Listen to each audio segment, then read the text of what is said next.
పశ్చిమ బెంగాల్లో జంతు వధపై బీజేపీ ప్రభుత్వం కఠిన నిబంధనలు అమల్లోకి తెచ్చింది. రూల్స్ బ్రేక్ చేస్తే జైలు శిక్ష తప్పదని సువేందు సర్కార్ హెచ్చరించింది. ఇంతకీ బెంగాల్లో జంతు వధపై అమల్లోకి వచ్చిన కొత్త నిబంధనలేంటో చూద్దామా?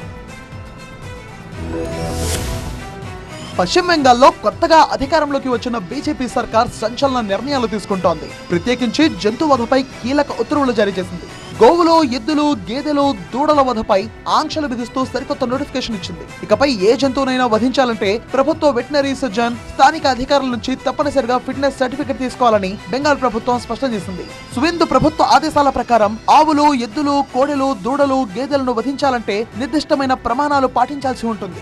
జంతువు వయసు తప్పనిసరిగా 14 ఏళ్లు దాటి ఉండాలి. ఆ జంతువు వ్యవసాయ పనులకు గానీ, సంతానోత్పత్తికి గానీ ఏమాత్రం ఉపయోగపడదని నిర్ధారణ కావాలి. ఒకవేళ జంతువుకు నయం చేయలేని వ్యాధి సోకినా, గాయాలు లేదా వైకల్యం వల్ల శాశ్వతంగా పనికిరాని వాటినే వధకు అనుమతి ఉన్నట్టుగా ఉత్తర్వుల్లో పేర్కొంది. ఆయా జంతువులకు సంబంధించి కూడా మున్సిపల్ చైర్మన్ కానీ, పంచాయతీ సమితి సభాపతి, ప్రభుత్వ పశు వైద్యుడు సంయుక్తంగా సర్టిఫికెట్ జారీ చేయాల్సి ఉంటుంది. ఎందుకు అనుమతిస్తున్నారో కారణాలను కూడా లిఖితపూర్వకంగా రికార్డ్ చేయాలి. ఒకవేళ అధికారులు సర్టిఫికెట్ నిరాకరిస్తే బాధితులు 15 రోజుల్లోగా ప్రభుత్వానికి అప్పీల్ చేసుకునే అవకాశం కల్పించింది.